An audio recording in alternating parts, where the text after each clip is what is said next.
अस्सलाम वालेकुम ख़वातीनो हज़रात, पेश खिदमत है हस्बे हाल। मैं हूँ आपका मेज़बान फरीद रईस।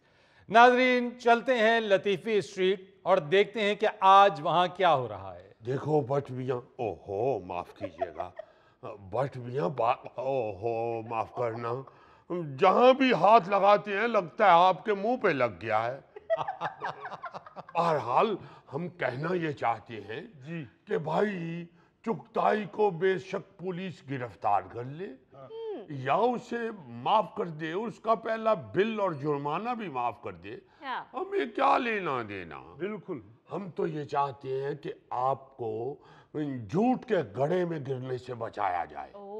हम तो ये सोच सोच के परेशान हैं कि आप अगर झूठ के गड्ढे में गिर गए तो आपको निकालने के लिए अफ्रीका की वो क्रेन मंगवानी पड़ेगी जो तालाब में गिरे हुए हाथी के बच्चे को निकालने के लिए इस्तेमाल हुई थी। आपकी सारी बात ठीक है, लेकिन क्रेन बदल लें। अरे क्रेन से भी मुश्किल से निकलेंगे आप गड्ढे में से। आप कहें तो आपको वो वीडियो दिखाऊं हाथी का बच्चा निकालने की। नहीं, क्या जरूरत है, क्या जरूरत है। आपका बहुत शुक्रिया लतीफी मियाँ कि आपने मुझे झूठ के खड्डे में गिरने से बचा लिया। और क्या, मुझे क्या जरूरत है मैं चुगताई का साथ दूं। और बिजली चोरी करता है, हम चोर का साथ देंगे। हमें क्या जरूरत है। बहुत अच्छे, आपने अच्छा इरादा कर लिया। आपकी भाभी जो है ना, वो अपने हाथों से सौंफ और अदरक डाल के चाय तैयार कर रही हैं। अच्छा, आपके लिए भी एक लोटा लेके आता, ओहो, चाय का एक कप लेके आता। आपको हमने देखा है ना लोटे में मिल्क शेक पीते हुए। ओहो, साथ थोड़ा सा गुड़ ले आइएगा। ले आते हैं, हमने भैंस को देने के लिए मंगवाया था, वो आपको दे देती है।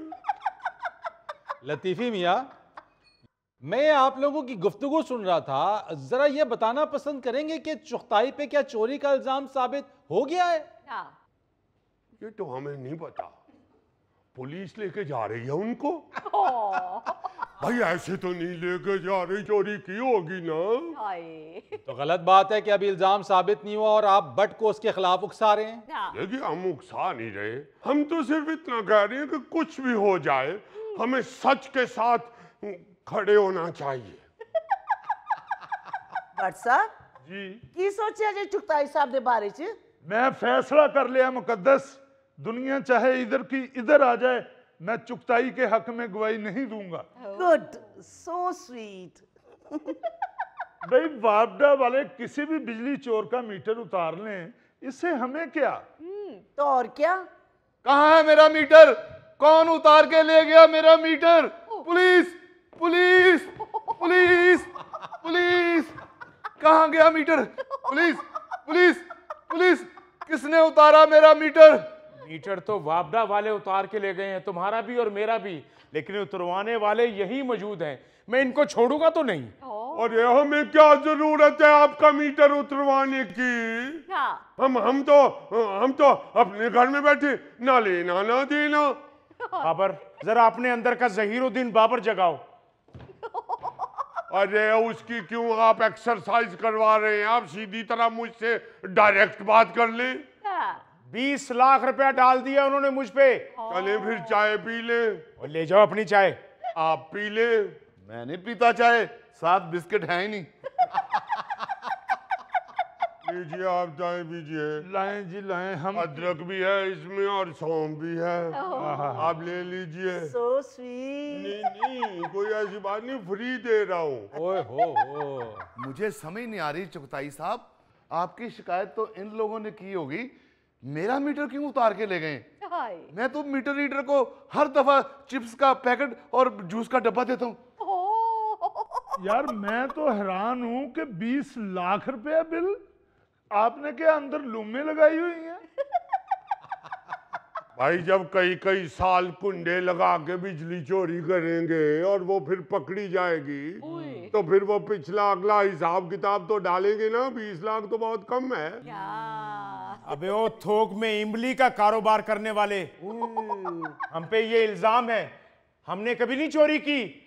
अरे हमने तो अपने दरवाजों में भी कुंडों की जगह चिट्ठियां लगाई हुई हैं ताकि कुंडे का इल्जाम हम पे ना लगे। गजब खुदा का, 20 लाख का ही बिल ठोक दिया। 20 लाख ये बिल है या हकमैर है? और भाई जब कोई बिजली चोरी करता है तो इर्द गिर्द से कोई भी वार्डा वाले को शिकायत कर सकता है, इसमें लतीफी साहब का क्यों नाम ले रहे हैं? मुझे खुद वापडा वालों ने बताया है कि लतीफी स्ट्रीट से एक गुमनाम कॉल आई है, आपके मोहल्ले में छापा पड़ने वाला है, खबरदार रहना। भाई हमारे मोबाइल चेक कर रहे हैं, हमारे में तो बैलेंस ही नहीं है मोबाइल में। लतीफी साहब के पास तो वैसे ही मोबाइल नहीं है। नहीं है ये बात नहीं है तो, मगर आप चेक कर सकते हैं, इसमें से देख लें बेशक। अरे ये वीडियो किसने भेजी है? और छोड़ें वीडियो को लतीफी साहब, मैंने आपको कहा था कि अपना हिसाब क्लियर करें। 27,000 रुपया बना है चुगताई साहब इनकी तरफ। मैंने कहा था अगर ना देंगे ना पैसे तो मैं आपका सौदा बंद कर दूंगा। इन्होंने की होगी शिकायत। वो बंद करें इसको, वीडियो को, हमारे से बात करें। बाबर भाई जरा वापडा वालों से पूछो तो सही कि कॉल उर्दू में आई थी या पंजाबी में। और चुगताई मियाँ, एक आपको बात बता दूं, हम अल्लाह के फजल से खानदानी नवाब हैं। हम कोई पार्टीशन के बाद में नवाब नहीं बने। हम नहीं ऐसी होशी हरकतें करते। भाई वो अगर उधार बन गया था तो ऐसी कौन सी बात है, नवाबों की तरफ छोटे मोटे उधार के बिल बनते रहते हैं। और रही बात पंजाबी की, लतीफी स्ट्रीट दे च असीं कल्ले पंजाबी नहीं बोलते, होर भी कई घर है जिहड़े पंजाबी बोलते ने। और क्या, बटनी भाभी भी पंजाबी बोलती हैं। So sweet. और रही बात 27,000 बिल की, तो ऐसी कोई बात नहीं, हम बिल की वजह से ऐसी हरकत कर ही नहीं सकते। वैसे लतीफी साहब 27,000 रुपया आपका करियाने का बिल कैसे बन गया? मलकों की शादी पे तो आप 10-10 रुपए लूट रहे थे। अबे ओ तनो तोश के ढेर, हम लूट नहीं थे रहे, हम बच्चों की मदद कर रहे थे, उनको बता रहे थे ये रहा, वो रहा, ये रहा, ये रहा। वो तो एक लहू गर्म रखने का बहाना होता है, वरना हमारी जेब से अल्लाह के फजल से कभी 5,000 से छोटा नोट नहीं निकला। अभी देख लीजिए, अभी देख लीजिए, ये अंदर रखा है। टीवी साहब ऐसे ना छोड़ा करें। 5,000 के नोट का रंग का पता है आपको? तो पता क्यों नहीं, 5,000 के नोट का रंग पीला होता है। और मेरा मतलब है कि पीले के साथ थोड़ा सा ब्राउन मिलाएं तो 5,000 का नोट बन जाता है। बाबर अंकल, आपके पास 5,000 का चेंज है? मेरा तो मीटर ही कटा हुआ है। वो बैठे हैं हैदराबाद के नवाब थक्कन। अबे थक्कन क्या, नवाब नहीं कभी थकते। लतीफी अंकल, आपके पास 5,000 का खुला है? हाँ है, 10-10 वाले हैं खुले। लो लतीफी साहब, आप तो कह रहे थे मैंने बच्चों की मदद की है, तो आपके पास कहां से आ गए 5,000 के 10-10 वाले? हाँ तो जब हमने बच्चों की मदद की तो फिर बच्चों ने हमारी मदद कर दी। हम नहीं लूटते 10-10 रुपए वाले। नवाब साहब, ये लीजिए 10-10 के 20 नोट, पूरे 200 रुपए हैं। वो मसूर की दाल ले आइए 1.5 पाव, और बाकी पैसों का हरा मसाला ले आइएगा। घूंघट निकालिए। अच्छा, जिन्हें माशाल्लाह इन्होंने लुटे ने ना, अगले 2-3 महीने इन्होंने घर 10-10 ही चलने ने। चुगताई साहब, खुदा दा वास्ता जे मेरे मीटर दा कुछ करो। वो देखो मेरे गाहक होर दुकाना ते जा रहे ने। बाबर साहब, मीटर भी यही लगवाएंगे, बल्कि 20 लाख जुर्माना ये लतीफी भरेगा, चाहे इसके लिए इसको अपना गुर्दा क्यों ना बेचना पड़े। वो चलो गुर्दा बेच के तो कुछ पैसे लभ जाएंगे, बाकी 19,99,000 रुपया किथों लियाउणगे? अबे ओ कमबख्त, हमारे गुर्दे क्या सिर्फ 1,000 रुपए में बिकेंगे? अल्लाह के फजल से नवाब लोग हैं, हमें तो छींक आती थी तो हमारी वालदा मोहतरमा 1,000 अशरफियां सदके में दे देती थी। मेरा ख्याल है ये आप छींकों की वजह से गरीब हुए हैं। जो मर्जी हो जाए, ये बिल हम नहीं भरेंगे। हराम बिजली खर्च करें आप लोग, एसी के गुलछरे उड़ाएं आप लोग, नवाब लोग बेचारे छतों में चारपाइयां डाल के सोए हो और रियाया जो है वो नीचे एसी चला के लेटी हो। खुद दोगे बिल। बिल्कुल जी, जिन्हें खादियां गाजरा ढिड उन्होंने पीड़। और भाई सिर्फ गाजरें खाने से ढिड पीड़ नहीं होती, बिजली चोरी करने से भी पेट दर्द शुरू हो जाती है। मैं आप लोगों को आखिरी वार्निंग दे रहा हूँ, जितनी भी बिजली चोरी की है उसका जुर्माना भर दें, वरना यहाँ पे पुलिस आ जानी है और काम खराब हो जाना है। सर जी एक मिनट सर, हम जुर्माना तो भर देंगे, हमें सिर्फ इतना बता दें कि आपको इतला किसने दी थी। यार आप बड़े बेहिस आदमी हैं, जिसने इतला दी थी आप उसको गलत कह रहे हैं। वो आपका दुश्मन तो हो सकता है लेकिन मुल्क का दोस्त है वो। ये बात है। मोहल्लेदारी का ये मतलब तो नहीं है कि मोहल्ले का कोई फर्द गलत काम करता जाए तो आप उस पर पर्दे डालते रहें। बिल्कुल। इसी तरह तो माशरे तबाह होते हैं कि हम सोचते हैं चलो खैर है, काम गलत है, लेकिन करने वाला मोहल्लेदार है, दोस्त है, रिश्तेदार है, कोई नहीं खैर है। तो और क्या? घूंघट निकालिए। हद हो गई है, जो बिजली चोर हैं वो बैठे हुए हैं और आप खड़ी हैं। आपने कहा ही नहीं कि बैठ जाइए। इतना प्यार करती हैं आप, बैठ जाइए, बैठ जाइए, बैठ जाइए। So sweet. काश लतीफी साहब आप थाने में ऐसे बैठे हों। अरे थाने में बैठेंगे आप दोनों, ये बात है तो फिर ऐसे ही सही। एक मिनट चुगताई साहब, आप सिर्फ ये इकरार करें कि आपने बिजली चोरी की है। आप इस बात पे इसरार क्यों कर रहे हैं कि इत्तला किसने की है? ये बात है, ये बात है, ये बात है। बिस्मिल्लाह। फरीद साहब, बिजली चोरी मैंने नहीं की और मुझे क्या पता था कि 5-6 महीने से मेरा मीटर बंद हुआ है। आप नन्हे काके हैं चुगताई साहब, आप रोटी को चोची कहते हैं। आपका बिल नहीं आ रहा था तो आपका यह फर्ज था कि आप वापडा वालों के पास जाते, उनको बताते कि आपका बिल नहीं आ रहा है और अब आप बच्चे बन रहे हैं, काके बन रहे हैं। फरीद साहब होता ही ये है, हम जिसको भी बिजली चोरी करते हुए पकड़ लें वो उल्टा मुद्दा वापडा पे डाल देता है। बिल्कुल। देखिए ना कितना जुल्म है, इन पे मुद्दा डाल रहे हैं जिन पे घर वाले कंबल डालते हुए भी डरते हैं कहीं कंबल के नीचे आके जान बहक ना हो जाए। मैं ਤੇ ਆਪ ਉਦੋਂ ਦਾ ਹੈਰਾਨ ਆ ਕਿ ਵਾਪਡਾ 'ਚ ਲੱਗੇ ਹੋਏ ਨੇ, ਇੰਨੀਆਂ ਸਹੂਲਤਾਂ ਮਿਲਦੀਆਂ ਵਾਪਡਾ ਵਾਲਿਆਂ ਨੂੰ, ਲੱਗਣ ਹੀ ਨਹੀਂ ਡੇ ਵਾਪਡਾ ਦਾ ਅਫਸਰ, लगता चूहे ने ऐनक लाई। नो लो वाला देखिए कैसे बुखला गए हैं, पकड़े गए हैं। तो भाई चूहा भी कभी ऐनक लगा सकता है। वो आपने सुना नहीं, वो 5 चूहे घर से निकले करने चले शिकार, वो शिकार करने जा रहे हैं जब तो वो ऐनक नहीं लगा सकते। बाहर निकलते एक चूहे ने जब बजाई बीन, 2 चूहे पकड़े गए और बाकी रह गए 3। ओ भाई, खुदा के लिए बस कर दे, कुछ खुदा का खौफ करें, आंखें खोले। यानी लूटती आवाम खुद है और मुद्दा डाल देती है हुकूमत पर, सियासतदानों पर, इदारों पर। आप खुद कुछ जिम्मेदारी का मुजाहरा तो करें ना। बिल्कुल। अब देखें ना, ताजा खबर आई है, ये बिल्कुल ताजा खबर है कि लेस्को रीजन में 3 माह के दौरान 27 करोड़ यूनिट बिजली के चोरी हुए हैं। और कुछ खुदा का खौफ करें यार। मुझे तो ज्यादा ये टेंशन खाई जा रही है कि कल को अखबार में खबर आएगी लतीफी स्ट्रीट में बिजली चोर पकड़े गए, तो जाहिर है लतीफी भी साथ मिला होगा। तुम हमारे साथ नहीं मिले हुए, तुम वापडा के साथ मिले हुए हो। कुछ शर्म करो चुगताई। तुम भी तमीज से बात करो, मैं तुम्हें बता दूं। ये वापडा है जिसके साथ मिला जाए? ऐसे कमजोर वापडा से तो ईद मिलते हुए डर लगता है। यार एक मिनट चुगताई साहब, आप बैठें, आप तशरीफ रखें। लतीफी साहब, आप ये बता दीजिए कि यार इतला आपने की है, आपने अच्छा काम किया यार, बता दीजिए कि इतला आपने दी है। तुम फड्डा करवाओगे इधर? साहबी तो पहले ही चाहते हैं कि प्रोग्राम में फड्डा हो और हमारी रेटिंग ऊपर जाए। नाज़रीन, यहाँ लेंगे एक छोटी सी ब्रेक। मौलाना साहब, आपको कस्टर्ड भी पसंद है? खबरदार, इसका नाम भी ले लो। अभी हलाल जी, हलाल जी। हलाल तो है मगर ये अंग्रेजों की डिश है।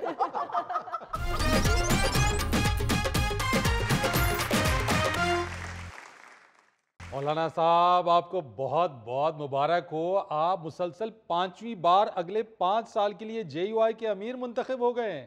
वाह वाह, माशाल्लाह, मुबारक हो मौलाना साहब। बहुत बहुत मुबारक हो मौलाना साहब। और वो भी बिला मुकाबला मुंतखब हुए हैं। बिस्मिल्लाहिर्रहमानिर्रहीम। सबसे पहले तो मैं आपका शुक्रिया अदा करना चाहता हूँ कि आपने मुझे याद फरमाया है। और दूसरी बात ये है फरीद मियाँ, जब मैं सियासत में दाखिल हुआ था तो उस वक्त ये दाढ़ी जो थी ये काली थी, तो सियासत में ही दाढ़ी सफ़ेद कर ली है। तो इसलिए अल्लाह ताला के फजल करम से अपना एतमाद जो है वो बनाया है। वर्कर्स को मालूम है कि आंखें बंद करके किसको अमीर मुंतखब करना है।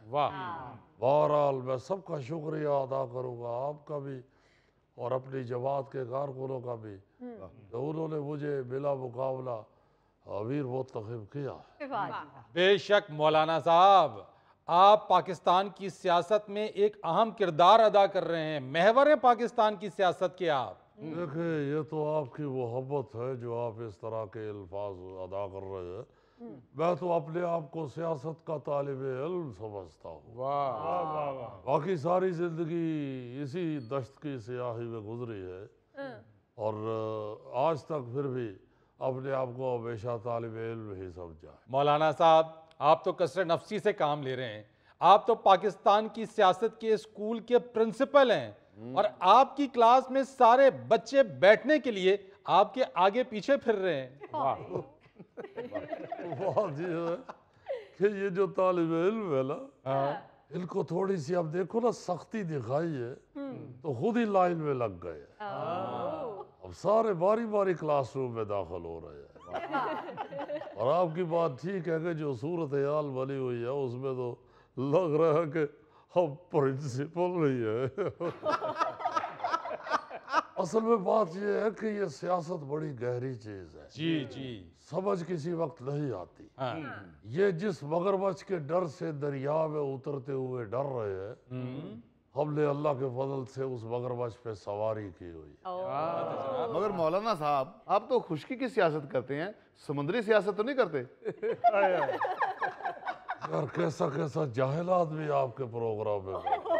ओ मेरे भाई, ये भी एक मुहावरा है जो मैंने इस्तेमाल किया।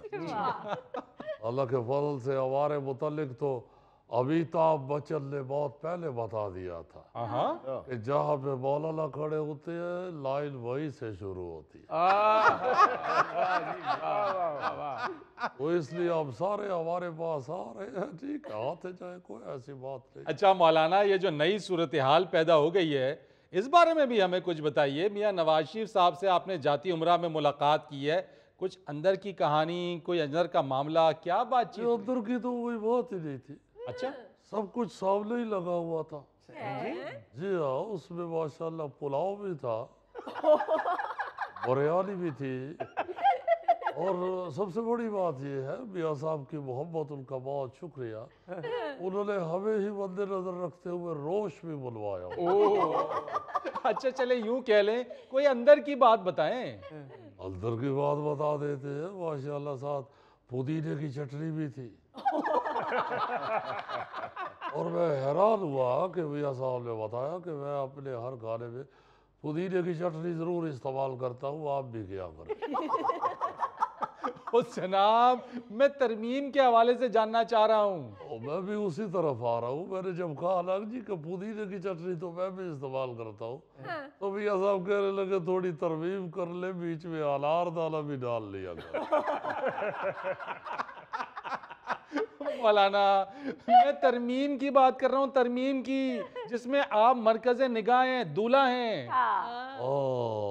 वो बात, वो कुछ इस तरह था। मैंने कहा कि देखे, जब भी हम कहीं जाते हैं ना तो ये लोग हलवा बना लेते हैं। मौलाना आ रहे हैं, इस दफा जो स्वीट डिश है ना, वो हलवे के अलावा कुछ और भी होना चाहिए। तो फिर मियाँ साहब ने साथ फिरनी भी बनाई हुई। अच्छा, वाह वाह वाह मौलाना साहब, फिरनी ते हलवा मिक्स करके खाइए तो बड़ा ही मजा आता है। आपके सिक्योरिटी गार्ड किधर है? साहब बाहर बाहर है। बुलाइए और 10-12 बुलाइए, चूंकि इसको उठाना जरा आसान काम नहीं है। क्यों मौलाना साहब? हमारा उठा के इसको बाहर फेंक के आए। नाराज क्यों? यार फिरनी का भी बेड़ा गर्क कर दिया और हलवे का भी सत्यानाश कर दिया। मौलाना साहब, आपको कस्टर्ड भी पसंद है? खबरदार, इसका नाम भी ले लो। अभी हलाल जी, हलाल जी। हलाल तो है मगर ये अंग्रेजों की डिश। मौलाना साहब उसको छोड़ें, आईनी तरमीम की बात करें, उस बारे में कुछ बताएं। भाई देखिए, आईनी तरमीम के हवाले से हम आपको बता दें कि आईनी तरमीम जरूरी है, क्योंकि जिस आइन में हम तरमीम चाह रहे हैं वो भी इनकी स्वीट डिश की तरह ही है। अच्छा, उसमें भी हलवा भी है और फिरनी भी है। ओह अच्छा, अलहदा अलहदा रखना चाहिए हर चीज को। तो बात ये है कि जब आसफ अली जरदारी साहब, बिलावल भुट्टो साहब, मियाँ मोहम्मद नवाज शरीफ साहब, मियाँ मोहम्मद शहबाज शरीफ साहब, मोहसिन नकवी साहब, हर बंदा बैठा हुआ है, इतने अक्लमंद लोग अगर कह रहे हैं एक बात को तो लाजमन उस बात में वजन तो होगा। जी जी। तो आपने फिर तवज्जो दी। अच्छा, हमने कहा देखे, आप लोगों ने चूंकि हमारी तरफ तवज्जो की है, इसलिए फिर हम तरमीम की तरफ तवज्जो कर लेते। वाह। तो वो जब तवज्जो की तो पता चला कि तरमीम जरूरी है। मगर मौलाना साहब, वो जो आपकी पीटीआई से मुलाकातें होती रही हैं, उसका क्या करेंगे? बिस्मिल्लाहिर्रहमानिर्रहीम। ये आपने इंतहाई अहम मसला पूछा है, इसलिए ये गौर से जरा सुनिए। देखिए, ये ऐसे ही है जैसे रिश्ते बहुत से आते हैं मगर आपकी शादी एक से ही होती है। और जब शादी हो जाती है तो याद रखिए, जिसके साथ शादी हो जाती है उसके साथ ये जिक्र कभी नहीं करते कि मेरा फलां का भी रिश्ता आया था, मेरे लिए फलां का भी रिश्ता आया था, फलां का भी रिश्ता आया था। इस तरह के जिक्र करने से घर खराब होता है। उसी तरह इस आईनी तरमीम के हवाले से हमारा जो मुवक्कफ फाइनल हो गया तो हो गया। अच्छा, फिर बाकी चीजों को भूल जाइए।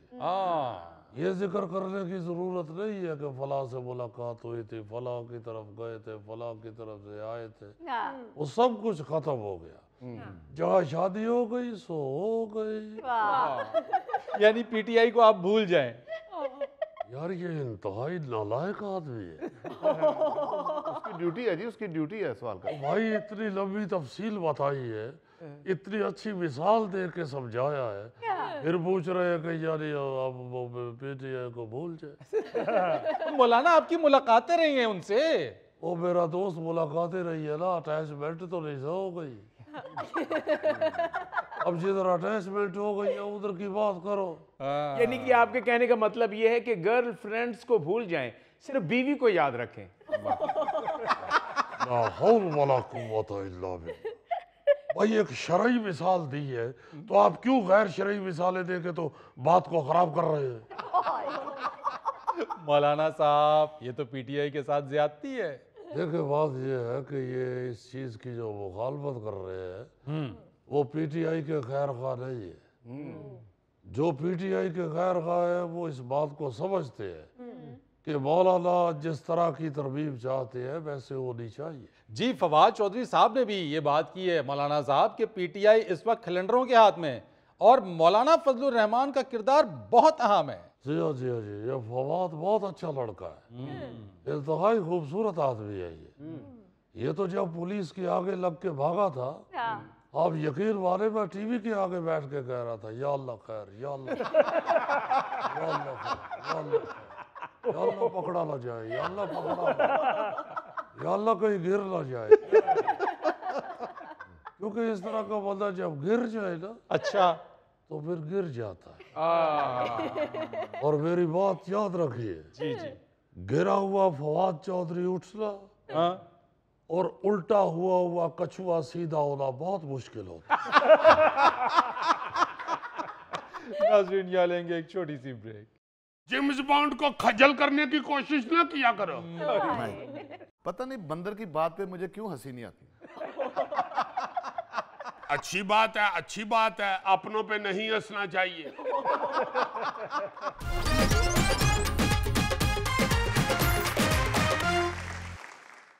अजीजी क्या खबर लेकर आए हो आज? नायरीन, न्यूज जेम्स बॉन्ड 0092 जो आज खबर सुना रहा है, आप इस खबर का मजा भी लेंगे और सफर करने के असूल भी सीखेंगे। वाह वाह, यानी कि एक टिकट में दो मजे। वाह जी जी जी जी, एक टिकट च दो ही और तीसरा तीनों इतने बांदर नचा के वहा दिया। जेम्स बॉन्ड को खजल करने की कोशिश ना किया करो। पता नहीं बंदर की बात पे मुझे क्यों हंसी नहीं आती। अच्छी बात है, अच्छी बात है, अपनों पे नहीं हंसना चाहिए। लो जी जरा अपना खबर सुने जी। झगड़े और बदमज़गी से बचने के लिए टैक्सी ड्राइवर ने अपनी टैक्सी में शर्तें लिखकर आवेज़ां कर दी। वाह, अब शर्तें सुने जरा क्या है। सुनाए जी, सुनाए। नंबर 1, मुझे भाई नहीं कहना। भाई वो भी टैक्सी ड्राइवर है आखिरकार, वो भी बेचारा किसी ना किसी चीज से तंग आकर ये लिख रहा है ना। नंबर 1, मुझे भाई नहीं कहना। नंबर 2, आप इस टैक्सी के मालिक नहीं हैं, बल्कि जो शख्स ये गाड़ी चला रहा है वही इसका मालिक है। वाह। नंबर 3, आराम और तहजीब से बात करें, इज्जत दे और इज्जत ले। ये तो खैर बहुत ठीक बात है। चौथी शर्त, दरवाजा आहिस्ता बंद करें। 5वीं, अपना बुरा या हाकमाना रवैया अपनी जेब में रखे, क्योंकि आप हमें इजाफी पैसे नहीं दे रहे। आखिरी और छठा असूल जो है, गाड़ी तेज चलाने का ना कहा जाए, बल्कि आप खुद हमेशा वक्त पर घर से निकलें। वाह वाह वाह। क्यों जी, मजा भी आया थानू और आपने असूल भी सीखे हैं। बड़ा मजा आया यार, जिस तरह के इसने असूल लिखे हुए हैं, इस 6 और लिखने चाहिए थे। देखो ना यार कितने अच्छे असूल हैं। पहले ही उसने कह दिया मुझे भाई नहीं कहना। इससे मुझे लग रहा है कि ये उसने असूल सिर्फ एक के लिए लिखा है। अगर उसने सोचा कि अगर साथ उसका नाम लिख के लिखा ना, तो हो सकता है उसको बड़ा भरा गड्डी च बह जाए तो मैनू लितरो लितरी कर दे। इसलिए उसने इंडिविजुअली कह दिया है तो मुझे भाई नहीं कहना। और वैसे भी मेरा ख्याल है जब तक तो मुन्नू भाई थे ना, उस वक्त तक लगता था कि भाई बड़ा प्यारा लफ्ज है। क्या बात है। और लोग मोहब्बत की अलामत समझते थे। वाह। जब से कराची वाले भाई आए हैं ना, फिर लोग जरा भाई से खौफजदा होने शुरू हुए। और दूसरा असूल भी उसका बिल्कुल ठीक है, वो जो कह रहा है कि आप गाड़ी के मालिक नहीं है, बल्कि ये जो गाड़ी चला रहा है ये मालिक है। बिल्कुल ऐसे। आप जरा नोट करें, हम गाड़ी में या रक्शे में बैठते ही मालिक बन जाते हैं। आराम से चलाओ, ये खड्डे में क्यों मारा है, सज्जत रखो, तेज क्यों चला रहे हो, सुनता नहीं तू। एसी तेज करो भाई जी, एसी फुल भी कर दिता तो ਤੁਹਾਨੂੰ गर्मी ही लगनी है, क्योंकि तुसी जून जुलाई च भी पेंट कोट पाना नहीं हटदे। रवैया वाकई अपना ठीक रखना सही चाहिए। बात है। आप ना उसे चले मालिक समझे, मगर इंसान तो समझे। सही, बिल्कुल। और तीसरी बात जो उन्होंने की है, आराम से और तहजीब से बात करें, इज्जत दें और इज्जत लें। बहुत अच्छी बात। ये तो खैर जनरली एक बेहतरीन असूल है। बिल्कुल।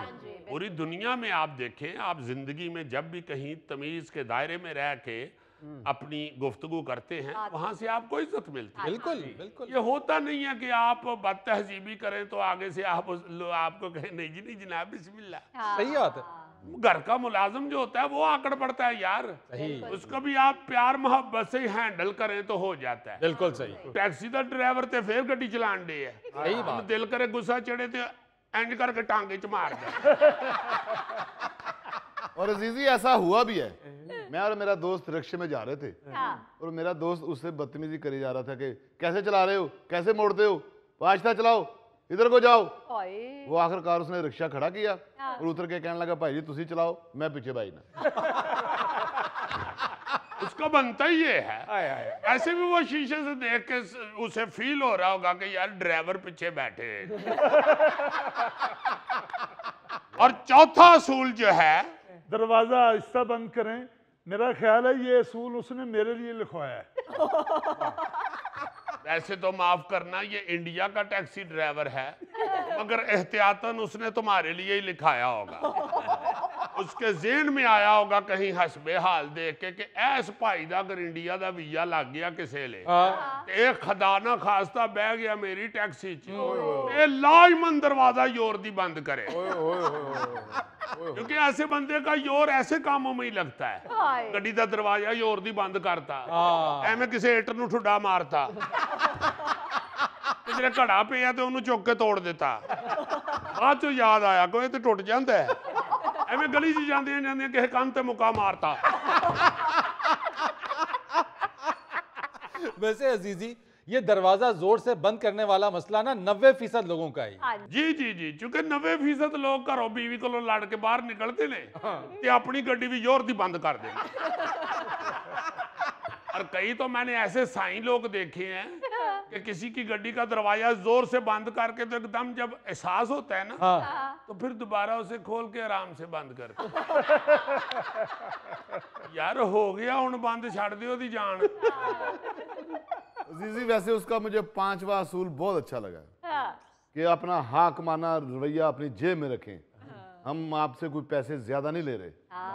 बिल्कुल ठीक बात है। मेरा ख्याल है उन्हें साडे मुल्क दा गाना सुन लिया, मैंने नोट वहा मेरा मूड बने। उसने सोचा होगा कि यार ते नोटा दी वजह तो मूड बदल जाता है ना। अजीजी, मुझे तो छठा उसूल सबसे अच्छा लगा है कि ड्राइवर को गाड़ी तेज चलाने के लिए ना कहा जाए, बल्कि आप खुद घर से वक्त पर निकलें। ये बिल्कुल ठीक बात है।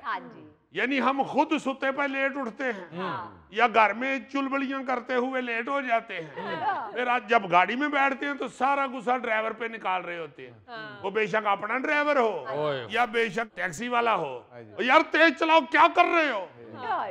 अब भाई तुम खुद टाइम पे निकल आओ। और कई तो ऐसे बोंगे होते हैं जब लेट निकलते हैं ना, तो 1.5 किलोमीटर पे जाके कहते हैं ओ खो रोको गाड़ी। क्या हुआ? अब मेरी फाइल कर रहा गई है जिस काम के लिए मैं जा रहा हूँ। ਇਹੋ ਜਿਹੇ ਬੰਦੇ ਨੂੰ ਤੇ ਡਰਾਈਵਰ ਨੂੰ ਚਾਹੀਦਾ ਹੈ ਆਰਾਮ ਨਾਲ ਬੂਹਾ ਖੋਲ ਕੇ ਬਾਹਰ ਆਵੇ। ਉਹਦੇ ਵਾਲਾ ਬੂਹਾ ਖੋਲੇ, अच्छा, ਉਹਨੂੰ ਕਾਲਰ ਤੋਂ ਫੜ ਕੇ ਕਹੇ ਚੱਲ ਦੌੜ ਜਾ ਇੱਥੋਂ। आराम से गाड़ी लेके दौड़ जाए। ये जो लेट निकलने वाले लोग हैं ना, ड्राइवर से कह रहे थे वो तोड़ दे इशारा, वो गली चो कट ले यार तू, क्यों है तेनू? कि साडे दोस्त ने भी गुस्से नाल ड्राइवर नु किया ना इशारा तोड़ दे। अच्छा, ਉਹਨੇ ਗੱਡੀ ਚੋਂ ਉਤਰ ਕੇ ਇੱਟ ਫੜ ਕੇ ਮਾਰੀ इशारे ਤੇ।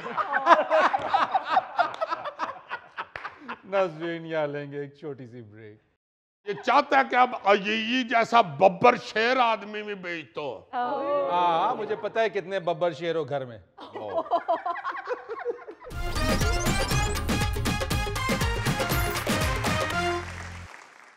आज ना जी सुबह मैं अपने घर से बाहर निकला ना, तो मेरे घर के बाहर ना थोड़ी सी जगह है जहाँ पौधे लगे हुए हैं। अच्छा जी। थोड़ा सा घास भी लगा हुआ है। जिन्ना को गोगे का बिस्तरा नहीं होता, इन्हीं को जगह पे घास लगा हुआ है। अच्छा, फिर तो मैंने देखा तो उसके ऊपर ओस पड़ी हुई थी, जिसे हम शबनम कहते हैं। बड़ा मजा आया मुझे उसे देख के, मौसम भी बड़ा प्यारा हुआ था। तो मैंने कहा यार जी जरा इस गिले गिले घाह के ऊपर तो बैठूं। अच्छा, मैं उस पे बैठा, मुझे बड़ा मजा आया, बचपन याद आ गया। ओए, बचपन में हमारे घर के सामने एक ग्राउंड होती थी, वहां पे घास लगा हुआ था। तो सुबह निकल के ना जी ऐसे मौसम में, ये जो आजकल चल रहा है, सर्दियां आ रही हैं, बल्कि सर्दियां रात को तो अब शुरू हो चुकी हैं, पंखे शंखे भी तकरीबन अब बंद होते जा रहे हैं। बिल्कुल। तो ऐसे मौसम में उस ग्राउंड की घास पे फिरने का बड़ा मजा आता, और अक्सर फिरते भी थे। बहरहाल मैं उस घास पे बैठ गया, घर से बाहर निकल के तो अंदर से तुम्हारी परजाई आ गई। अच्छा, कहती उठ पवो, अल्लाह खैर करे किधरे ठंड ना लुआ लेना। दिल तो मेरा किया कि उसे कहूं कि तुम अजीजी को एक बूढ़ा आदमी समझती हो। फिर मैंने कहा यार समझती तो है, इसमें झगड़े वाली कौन?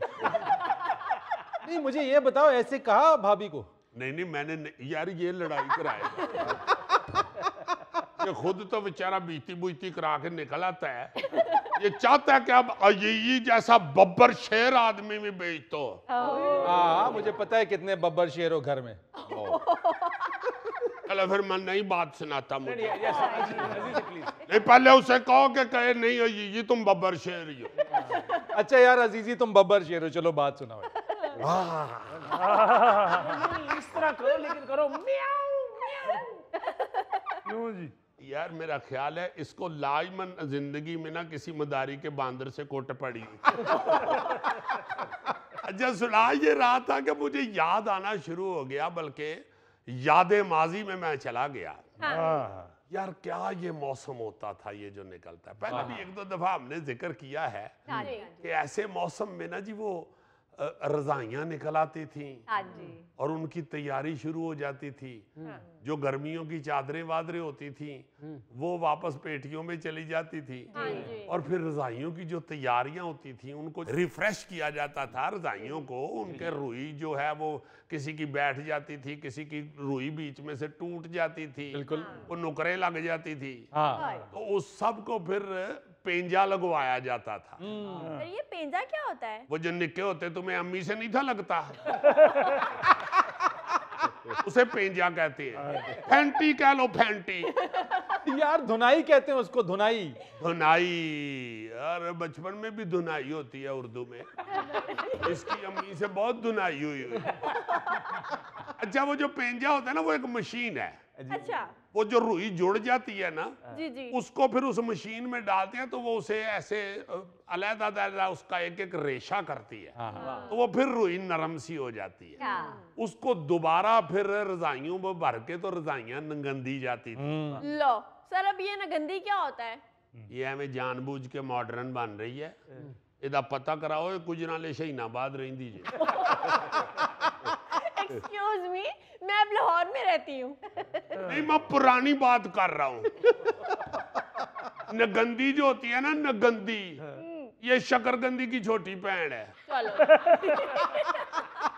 नगंदी सिलाई की जाती थी। तो आप आसान वर्ड्स में कहें ना। नहीं उस वक्त यार इस कुड़ी का की करिए। और रजाई जो सिलाई की जाती है ना उसकी ऊपर उसके जो त्रोपे लगाए, अब त्रोपा ना पूछ लेना।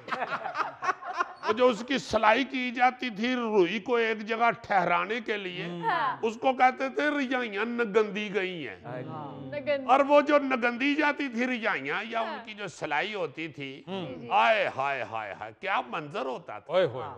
सेहन में ऐसे नीचे दरी या कोई चीज बिछा के, बड़ी चादर शादर बिछा के तो उसके ऊपर रजाई बिछा के हमारी अम्मियाँ, खालाएं, मोहल्ले की अम्मी की सहेलियां वो सारी ऐसे बैठी होती थी। तो वो निगंद रही हैं उसको चमाचम। और अक्सर मुझे याद है गौरियर के बच्चे उस रजाई दे उत्ते छलांगा भी लांदे सी। बाज उदो आंदे ने जदों सूई चुभदी है ओही आई अम्मी कोलों टांट खांदे। अम्मी मेनू मारदे नाले कहंदी सी ए हुणे धोतियां ने फिर मैलियां करनियां ही। यार क्या मंजर होता था। सेहन के अंदर चारपाइयां बिछाई होती थी, फिर उनके ऊपर रजाइयां धूप लगाने के लिए ऐसे सारी बखेरी होती थी। बड़ा एक मंजर होता था और उन दिनों में खेलने का सेहन में इतना मजा आता था। वाह वाह वाह वाह, बहुत प्यारा वो सारा सीन आज भी मुझे याद है। फिर आजकल जैसे ये कंबल शंबल का रवाज आ गया हुआ है, रजाइयां तो अक्सर घरों में खत्म ही हो गई हैं। और ये कंबल शंबल जो हैं ये भी या तो बेड के नीचे दराज हैं या अलमारी के ऊपर खाने बने हुए हैं उसमें चले जाते हैं। बिल्कुल। हमारे बचपन में अम्मी की एक लोहे की पेटी होती थी। बिल्कुल। वो पेटी खोली जाती थी। चूंकि अम्मी अकेले नहीं खोल सकती थी इसलिए साथ हम भी अम्मी के हेल्प करते थे और वो पेटी खोली जाती थी और अक्सर पेटी में भी हमने छलांग लगाई हुई और उतो ही कोट खा दी है, निकल बाहर। ऐसे ही उसको पेटी को देख के तो बड़ा मजा आता। बहुत ज्यादा वाकई। हाँ। फिर वो पेटी के अंदर से रजाइयां निकल रही हैं और वही सारे अपनी अपनी रजाई चुन रहे हैं, ये मेरी है, ये मैंने लेनी है, आपस में भी लड़ रहे हैं। गोगे जो साल बाद खोलते थे ना पेटी जी, गोगे तो सीने चूहा वजदा से अंदर उठाऊं। यार वैसे ये जो बात आज की है ना तुमने, इसे सुन के सारा मंजर आज मेरी आंखों के सामने आ गया। बहुत हसीन लगता था ये सब। याहिर है आपका बचपन कौन सा फिलाडेल्फिया में गुजरा हुआ है। नाज़रीन ये था आज का हस्बे हाल। जाने से पहले एक खूबसूरत बात, अच्छी उम्मीद और अच्छा गुमान इंसान को मायूसी के समंदर में डूबने से बचाता है। वाह। अपनी मेज़बान फरीद रईस को इजाज़त दीजिए, कल आपसे फिर मुलाकात करेंगे इंशाअल्लाह। तब तक के लिए अल्लाह हाफिज़।